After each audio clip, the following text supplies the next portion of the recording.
Bienvenido y quiero felicitarte por apartar este espacio para profundizar en la palabra de Dios. Ahora vas a escuchar un mensaje de la Iglesia Bautista Highview en español en Louisville, Kentucky, en Estados Unidos. Nosotros existimos para llevar a todas las personas a conocer y seguir a Jesús. Deseamos ser una iglesia bíblica, una iglesia cristocéntrica, centrada en el Evangelio, que tiene una predicación expositiva. ¿Qué es una predicación expositiva? Es aquella predicación que se enfoca en el texto bíblico, busca interpretarlo bien y aplicarlo legítimamente a la vida de las personas. Ahora, yo quiero invitarte a que no solo escuches la predicación expositiva, sino que tú seas un oyente expositivo, que seas un oyente que abre su Biblia, que busca en el texto, que trata de entender la Escritura y aplicarla a tu vida. Oramos que Dios bendiga su palabra y que tú puedas conocer más a Cristo.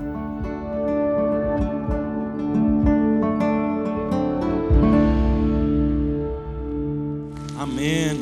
Muchas gracias, hermanos, por servirnos tan bien en ayudarnos a adorar a Dios bíblicamente. Les animo a abrir sus Biblias en Lucas capítulo 8, el Evangelio de Lucas capítulo 8. Es un privilegio inmerecido, un privilegio tan grande poder adorar a Dios juntos, y para mí poder predicar la palabra es un gran privilegio. Vamos a orar y vamos a pedir que Dios sea usando su palabra para nuestra bendición, para nuestra edificación y para la salvación de los perdidos. Señor, te doy gracias por salvarnos, por congregarnos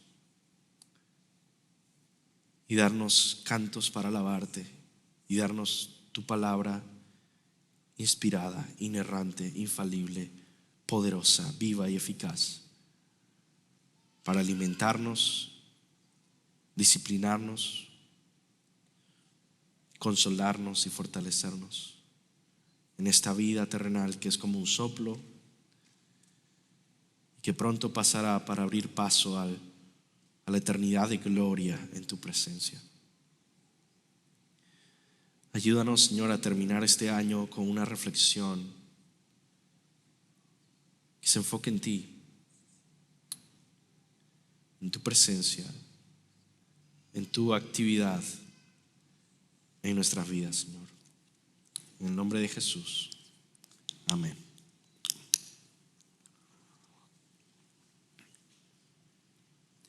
Lucas 8, 22 al 25 dice así: uno de aquellos días Jesús entró en una barca con sus discípulos y les dijo: pasemos al otro lado del lago. Y se hicieron a la mar. Pero mientras ellos navegaban, él se durmió. Y una violenta tempestad descendió sobre el lago y comenzaron a hundirse y corrían peligro. Llegándose a Jesús, lo despertaron diciendo: Maestro, que perecemos. Y él, levantándose, reprendió al viento y a las olas embravecidas, y cesaron, y sobrevino la calma. ¿Dónde está la fe de ustedes?, les dijo. Pero ellos estaban atemorizados y asombrados, diciéndose unos a otros: ¿quién pues es este que aun los vientos, el agua manda y lo obedecen? El mensaje de hoy de la palabra de Dios nos recuerda que Dios está presente y está activo en nuestras vidas, especialmente en medio del sufrimiento. Él está presente, Él está activo, especialmente en medio del sufrimiento, en medio de las dificultades y en medio de la crisis. Y quiero preguntarte, quizá, ¿recuerdas eso? ¿Recuerdas esta enseñanza en medio de tus dudas, de tus aflicciones, de tus crisis? Él está presente y Él está activo, obrando su perfecta voluntad, activamente llevando los detalles de la vida, especialmente en medio de esa dificultad. Eso es una verdad que nos debe acompañar el resto de nuestras vidas y que debemos recordar una y otra vez para poder ser fortalecidos y reorientados y perseverar en el camino de Cristo. A veces esto pasa en las circunstancias más difíciles. Yo recuerdo una vez, tendría yo 16, 17 años, estaba en una parte muy peligrosa en Venezuela. No recuerdo exactamente qué estaba haciendo. Quizá estaba yendo a una librería cristiana que quedaba como a 2 horas de donde yo vivía y tenía que tomar varios buses y tenía que llegar, en fin, era una travesía.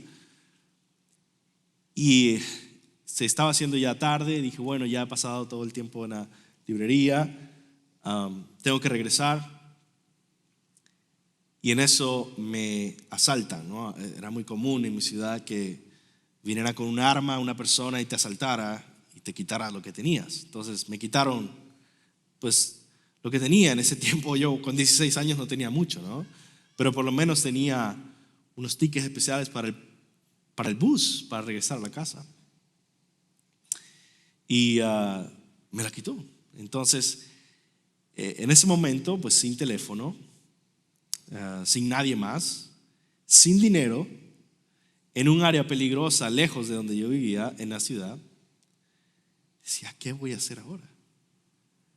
No puedo caminar porque me quedaría, no sé, 5 horas, ni sabría llegar. Recuerden, no tenía teléfono, no había GPS. Se va a hacer de noche y se pone más peligroso todavía. Y me senté en una estación de bus y me puse a orar y decir, ¿qué está pasando?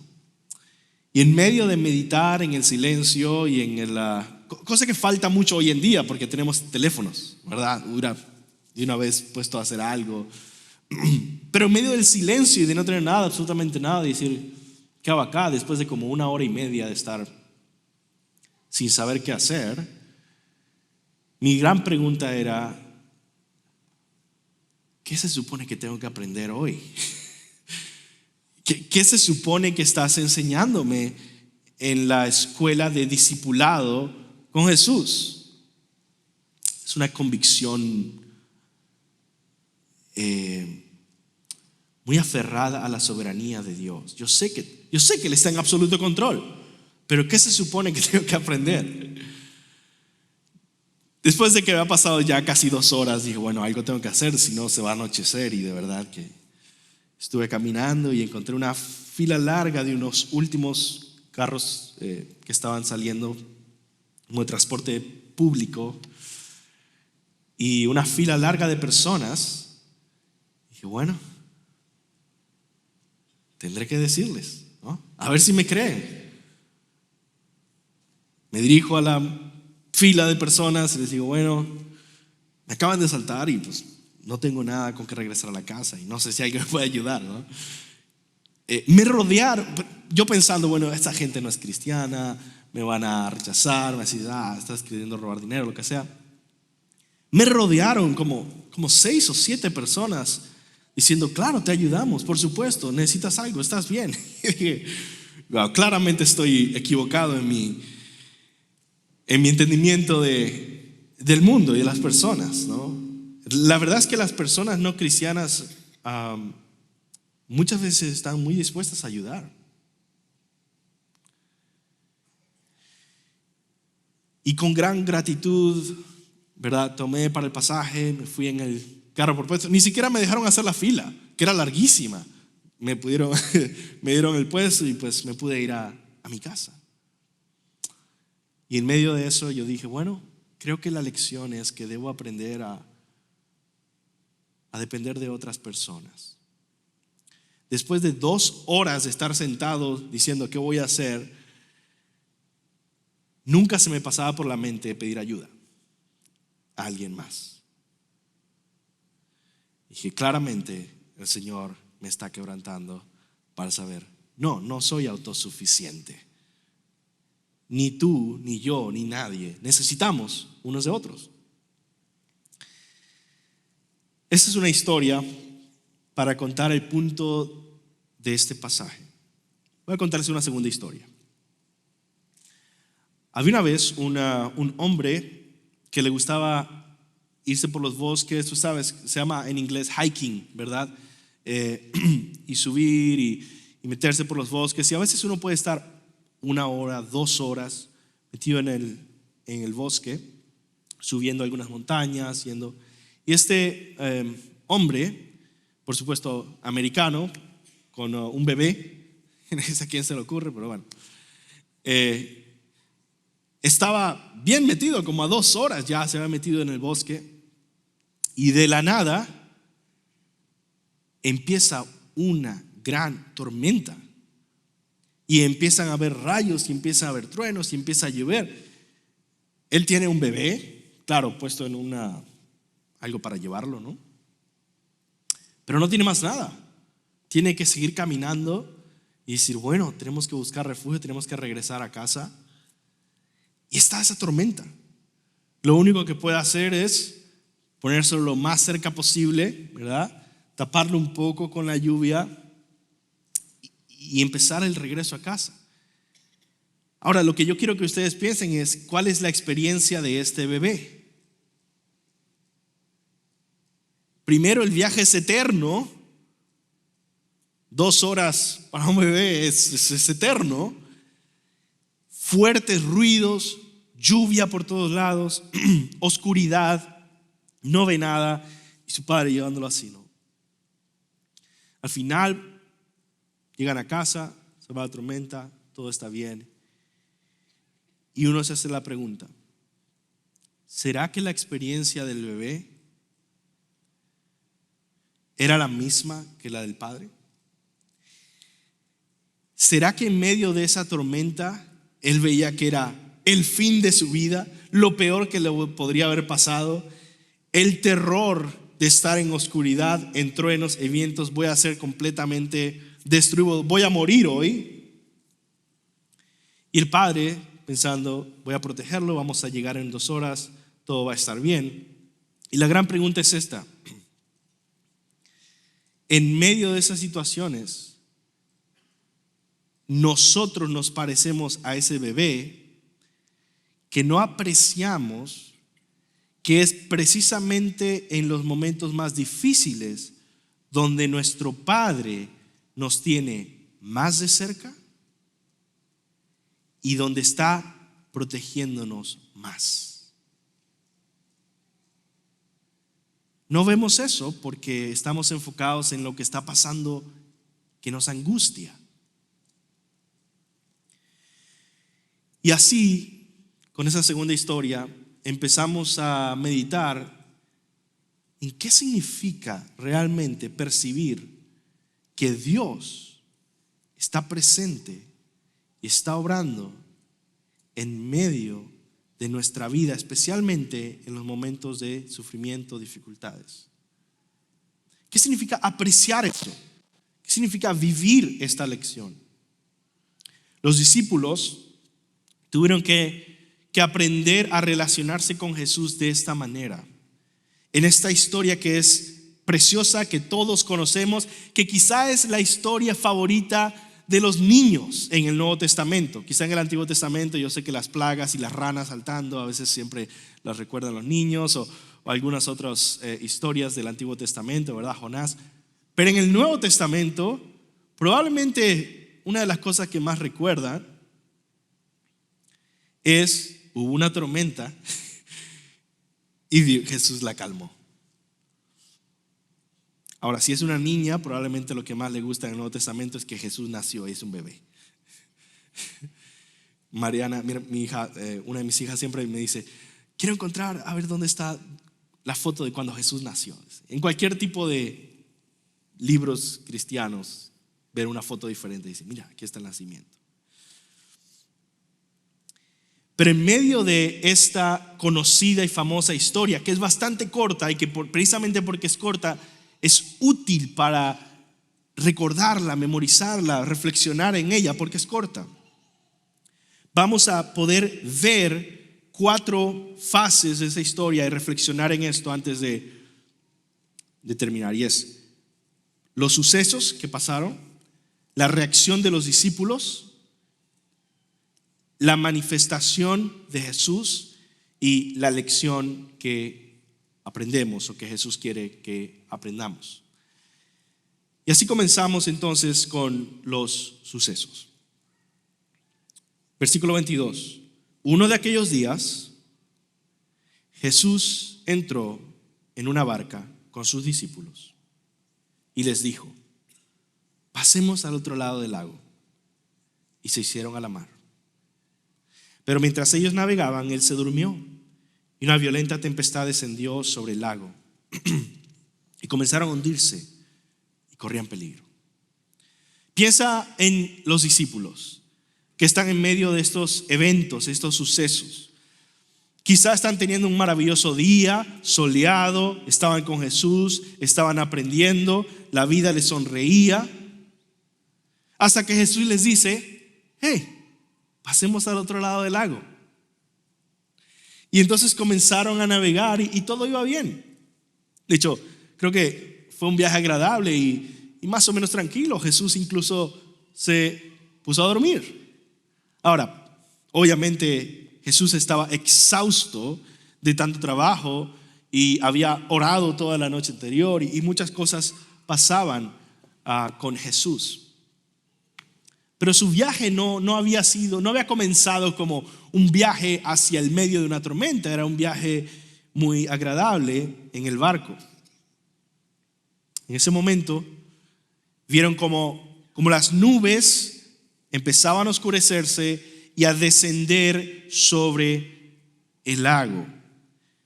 Eso nos habla un poco de la geografía del lugar, que tiene algunos lugares más elevados y que en ciertas épocas se hacen tormentas repentinas muy fuertes. Y es interesante porque el versículo 23 dice, una violenta tempestad descendió sobre el lago.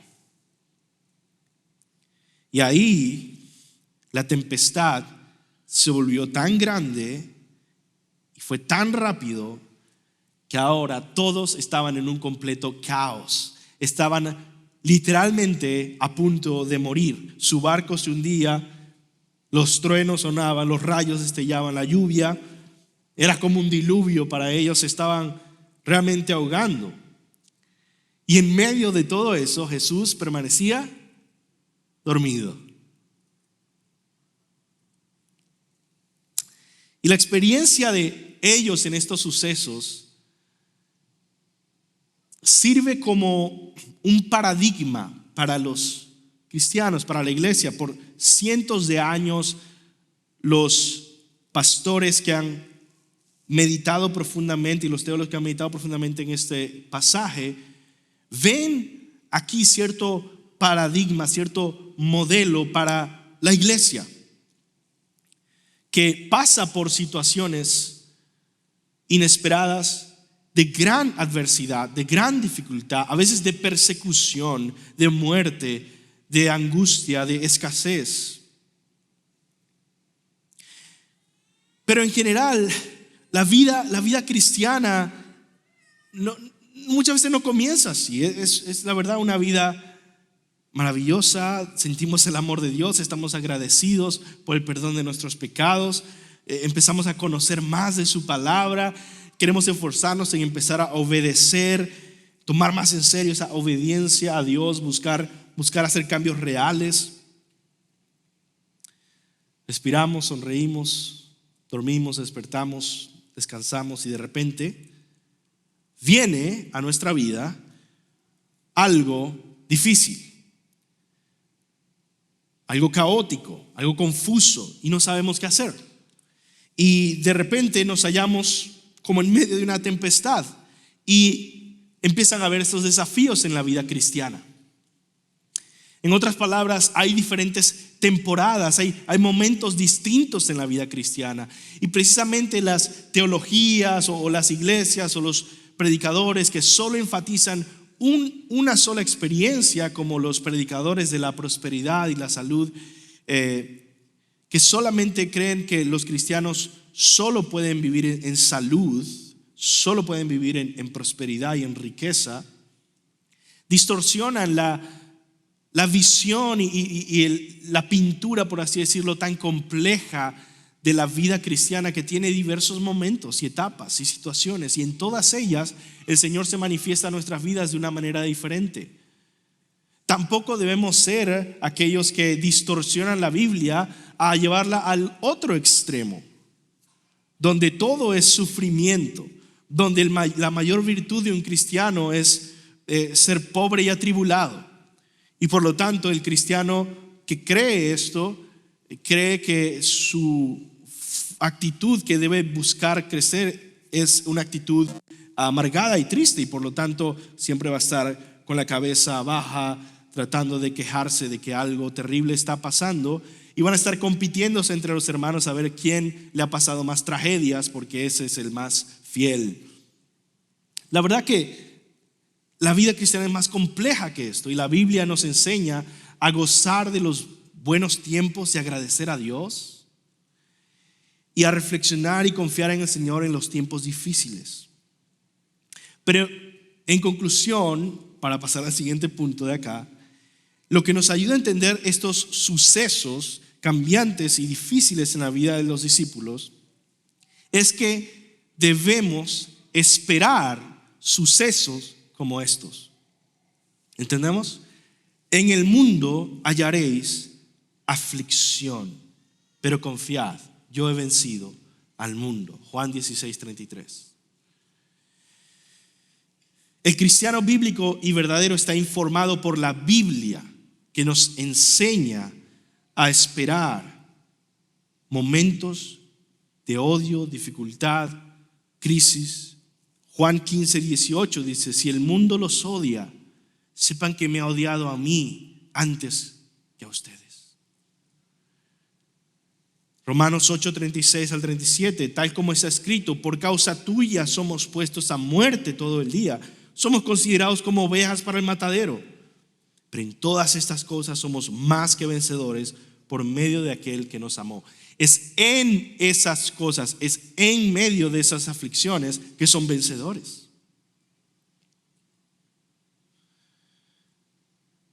Segunda de Timoteo 3:12. Y también todos los que quieran vivir piadosamente en Cristo Jesús padecerán persecución. Wow. ¿Quieres vivir piadosamente? Dice, padecerás persecución. Entonces no debemos sorprendernos cuando la vida trae grandes tormentas y tribulaciones. Jesús nos ha enseñado bien lo que debemos esperar.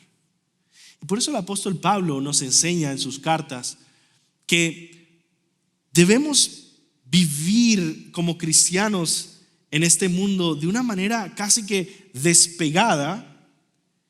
Pero les digo, ese desapego nos habilita para amar los bienes de este mundo, las personas que amamos mejor.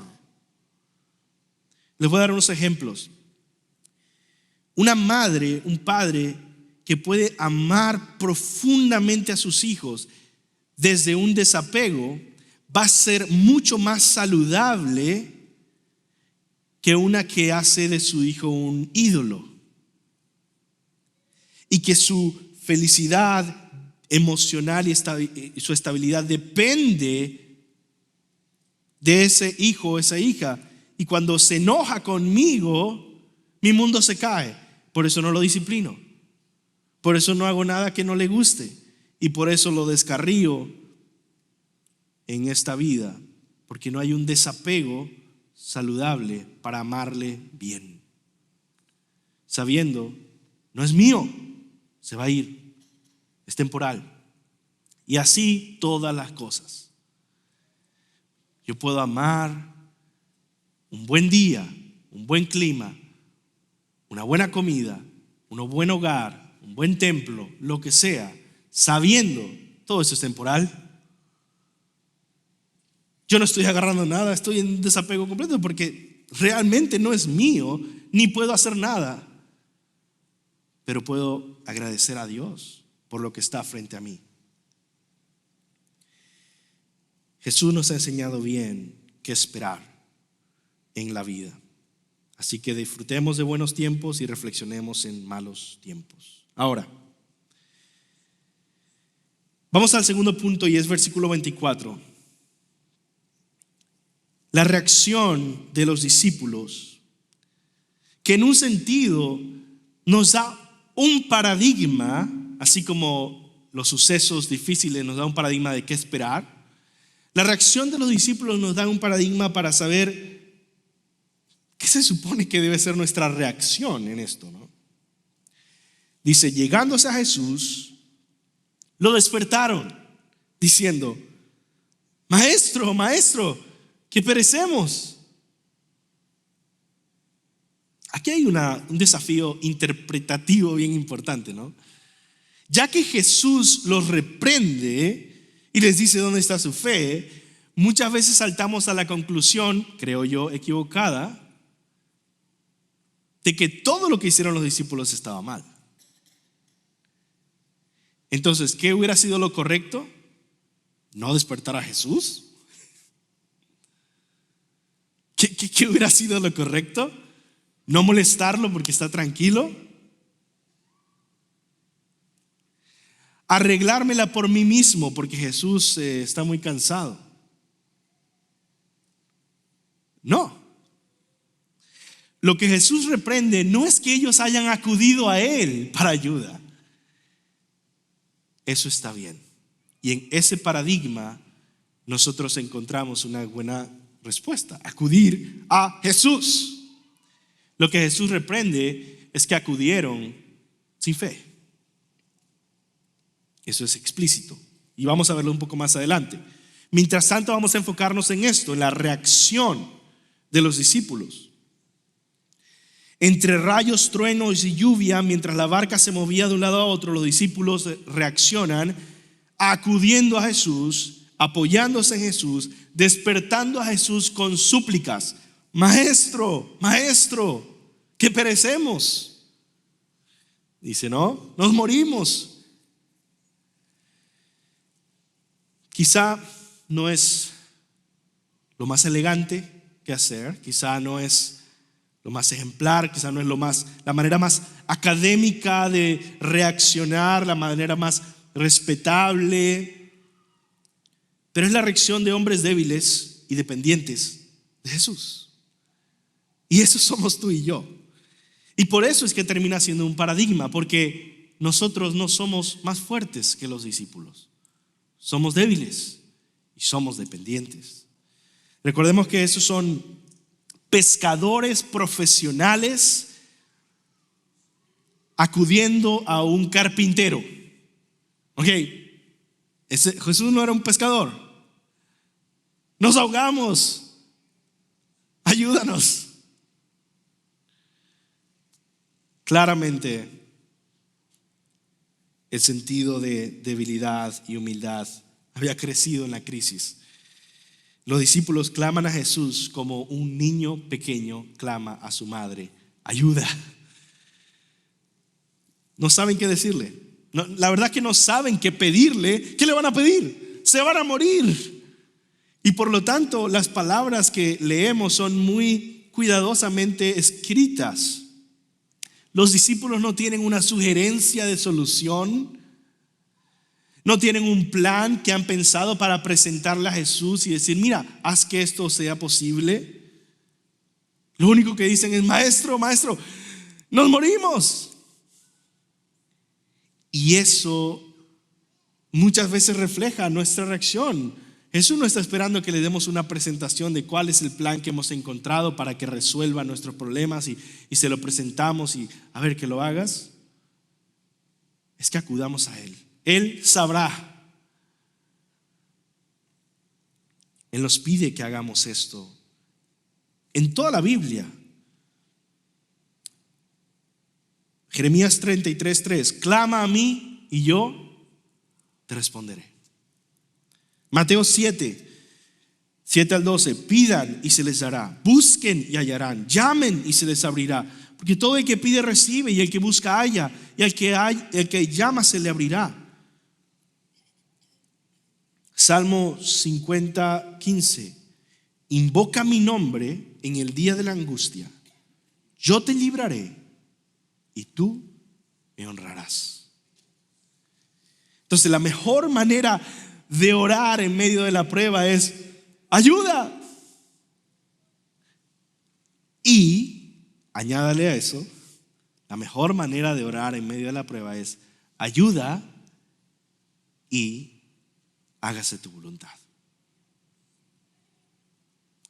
Hágase tu voluntad. Nuestra esperanza no está puesta en que lo que queremos que pase, pase. Está puesta en que Dios va a hacer su voluntad. Y es una buena voluntad, amorosa y perfecta para nosotros y útil para la gloria de su nombre. ¿Qué hace Jesús entonces ante esta reacción, ante esta súplica? Bueno, vamos al tercer punto, la manifestación de Jesús. El versículo continúa y dice, y él, levantándose, reprendió al viento y a las olas embravecidas, y cesaron, y sobrevino la calma. ¿Verdad? Jesús, al escuchar las súplicas, se levantó, intervino en la situación y con una sola orden, la tormenta se aquietó por completo. Y esto nos recuerda que la palabra de Dios dice, Salmo 37:5, encomienda al Señor tu camino, confía en Él y Él actuará.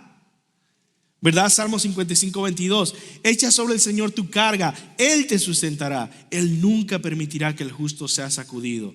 El Señor, recordemos la lección del principio, el Señor está presente y está activo en tu vida. Aquí vemos la actividad de Jesús. Él no falló en actuar, en tomar cartas en el asunto, en lidiar con la situación. Y vemos que en Lucas, que este maravilloso milagro es parte de un plan detallado de Jesús de manifestar su identidad como Dios. Vamos a ver que este es el primero de 3 milagros que Él realiza para mostrar su poder y autoridad. Aquí controla la naturaleza, después va a expulsar demonios y en tercer lugar va a resucitar a una niña muerta.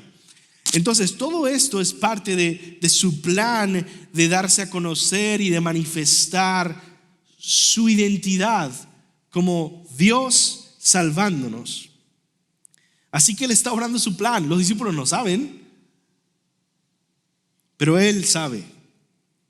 Jesús es Dios y este milagro lo identifica como el Dios de Israel, el Dios que sacó a Israel de Egipto en Éxodo, aquel que controlaba el mar, aquel que puede controlar todo. En esa época el mar simbolizaba el caos incontrolable, y muchas religiones y mitos y diferentes creencias veían al mar como esa fuerza caótica dominante que materializaba, por así decirlo, todos nuestros temores.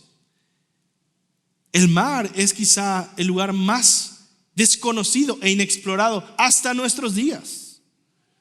Y es ese misterio, y es ese poder, y es esa inmensidad, y esa destrucción, y esa potencialidad de acabar con todo, que le hacía algo indomable.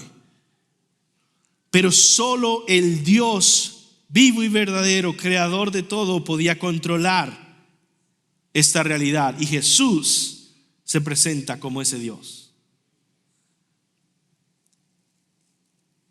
Vemos esto, por ejemplo, en dos salmos. Salmo 89, 8 al 9 dice: Oh Señor, Dios de los ejércitos, ¿quién como tú, poderoso Señor? Tu fidelidad también te rodea. Tú dominas la soberbia del mar. Cuando sus olas se levantan, tú la calmas. Es el Salmo 89. Salmo 107 dice: los que descienden al mar en naves y hacen negocios sobre las grandes aguas han visto las obras del Señor y sus maravillas en lo profundo. Pues Él habló y levantó un viento tempestuoso que encrespó las olas del mar. Subieron a los cielos, descendieron a las profundidades. Sus almas se consumían por el mal, temblaban y se tambaleaban como ebrios, y toda su pericia desapareció. En su angustia clamaron al Señor y Él los sacó de sus aflicciones. Cambió la tempestad en suave brisa y las olas del mar se calmaron. Qué preciosa anticipación de la manifestación de Jesús como Dios en medio de su pueblo. Y por supuesto, de alguna manera esto está conectado con Jonás, aunque no es evidente. Pero Jonás, por supuesto, en medio de una tormenta estaba dormido, y Jesús luego también se vuelve a identificar con el profeta Jonás, hablando de la señal de Jonás en su resurrección. No sabemos exactamente cómo eso está conectado, pero mientras meditaba en este pasaje, veía que por lo menos está conectado a dos cosas. Primero, definitivamente está conectado al Dios de Jonás, que en la historia del profeta es el Dios que gobierna el viento y el mar, y hace que cuando Jonás huye de él, venga una tormenta terrible que los va a ahogar a todos. Pero cuando echan a Jonás fuera de la barca, es Dios el que calma toda la tormenta otra vez. Está en su poder y en su control. Y Jesús es ese Dios de Israel que está en control, que gobierna y que dirige la vida de sus profetas y de su pueblo y de la naturaleza. Sin embargo, en Jesús también encontramos a ese hombre dormido en la barca en medio de la tormenta. Jesús es al mismo tiempo el Dios que controla la tormenta y el hombre dormido en la barca. Esto, por supuesto, es una conexión bastante indirecta, pero nos ayuda a reflexionar en que Jesús es perfecto mediador, perfecto Dios y perfecto hombre, y perfecto mediador entre Dios y los hombres, porque Él mismo es Dios hecho hombre, manteniendo simultáneamente esa existencia divina y humana. Entonces, a ese maravilloso Dios y Salvador, Jesucristo, Él es digno de toda alabanza, confianza, fe, lealtad por siempre. Y ese Señor es el que interviene en la barca con los discípulos y obra para calmar la tempestad. ¿Podrías tú confiar en ese Jesús? ¿Podrías tú confiar en ese Dios poderoso, en ese hombre? Ahora terminamos con un último punto, la lección que aprendemos. Jesús termina dando unas palabras a modo de lección directamente a los discípulos, y dirigiéndose a ellos en el versículo 25 les dice: ¿dónde está la fe de ustedes? Es interesante, no se nos dice qué le dijo Jesús al viento, no se nos dice qué le dijo al mar, no se nos dice qué dijo, pero lo que se nos dice es la lección que Él le quiere dar a los discípulos. ¿Dónde está la fe de ustedes? Pero ellos estaban atemorizados y asombrados y diciéndose unos a otros: ¿quién pues es este que aún los vientos y el agua manda y lo obedecen? Así que aquí nos encontramos con dos preguntas principales que encapsulan dos lecciones que Jesús nos quiere dejar acá. Primero, ¿dónde está tu fe? Y segundo, ¿quién es Jesús? ¿Quién es Jesús para ti?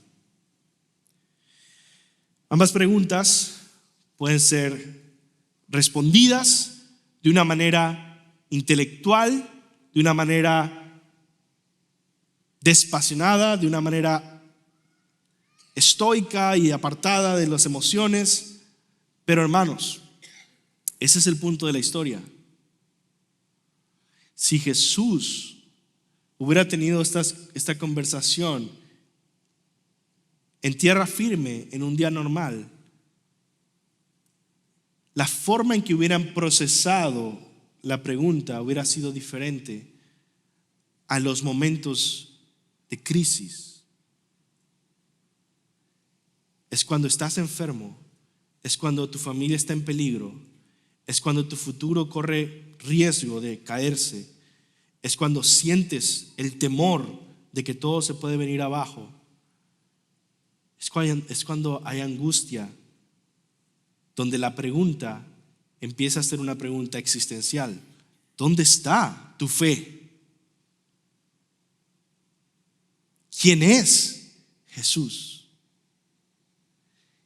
Y es una pregunta diferente. Las palabras son las mismas, pero la pregunta es completamente diferente. Tengo cáncer. ¿Dónde está tu fe? ¿Quién es Jesús? Murió un familiar. Estoy en una crisis económica. ¿Dónde está tu fe? ¿Quién es Jesús? Mi familia está perdida, no se salva. ¿Dónde está tu fe? ¿Quién es Jesús? ¿Qué dices? En medio de la incertidumbre o el dolor o de nuevos desafíos que se van a presentar este año para ti, nuevos proyectos quizá, algunos han tenido nuevos hijos, ¿verdad? ¿Dónde está tu fe? ¿Y quién es Jesús realmente? ¿Es solo una figura religiosa, un amuleto, una idea, un concepto, una doctrina, un sentimiento, un maestro? ¿O es tu Dios al que adoras y por el cual vives? Con el cual puedes decir, ayúdame, y después decir, hágase tu voluntad. Porque al final, sea que viva o que muera, que mi vida sea para la gloria de Dios y que se haga tu voluntad, Señor. Solo quiero invitarte entonces a considerar la siguiente posibilidad, las siguientes preguntas. ¿Será que el problema que estás pasando en este momento es para que te acerques más a Jesús? ¿Será que el comienzo de un nuevo proyecto por delante o cambios que vienen, nuevo trabajo, quizá estudios, nuevos hijos, está para probar tu fidelidad, tu fe, tu amor a Jesús? ¿Será que mediante la tragedia que estás pasando, Jesús va a enseñarte una manera más real de que Él te ama, de que Él no te va a abandonar, de que Él siempre te cuida, de que Él siempre te acompañará, como lo mostró a los discípulos? En conclusión, ¿será que fue Jesús y no nadie más, pero Jesús el que le dijo a los discípulos, pasemos al otro lado del lago? Y esto, hermanos, es lo que se nos olvida: que los discípulos no hubieran estado en esa situación si no hubiera sido porque Jesús les dijo, pasemos al otro lado del lago, con toda la intención del mundo. Jesús quiere darse a conocer de una manera más cercana, más real en nuestras vidas, y usualmente sucede en las tormentas. Y créeme que el texto nos dice que los discípulos llegaron a conocer a Jesús de una manera mucho más profunda y poderosa de lo que lo habían hecho antes, porque dijeron: ¿quién es este que aún los vientos, el agua, manda y lo obedecen? ¿Quién es este? ¿Será que Jesús es mucho más de lo que pensamos o imaginamos y conocemos? Y es en medio de esas situaciones que Él se quiere dar a conocer. Jesús quiere llevarte a un punto donde le conozcas íntimamente como su Señor, y que puedas decir como el salmista en Salmo 73: ¿a quién tengo yo en los cielos sino a ti? Y fuera de ti nada deseo en la tierra. Salmo 27: una cosa he pedido al Señor y esa buscaré, que habite yo en la casa del Señor todos los días de mi vida, para contemplar la hermosura del Señor y para meditar en su templo. Entonces, este nuevo año, así como en cada año, Jesús está diciéndonos: pasemos al otro lado y debemos confiar. Él sabe que está planeando esta vez para estar con nosotros, pero Él va a estar con nosotros. Y en medio de nuestras vidas, lo que venga este año, el Señor va a estar presente y va a estar activo, obrando en medio de tu vida, especialmente en los momentos difíciles. Recordemos eso mientras confiamos en que Él está en control y que Él está en nuestra compañía y Él nos ayuda. Vamos a orar. Señor, gracias. Gracias porque un día le dijiste a los discípulos: pasemos al otro lado del lago. Y porque pudimos verte en acción, mostrando tu divino poder y autoridad. Y porque podemos vernos en los discípulos, débiles y dependientes, pero acudiendo a ti. Porque ¿a quién más iremos si solo tú tienes palabras de vida? ¿A quién más iremos si solo tú eres Dios y Salvador?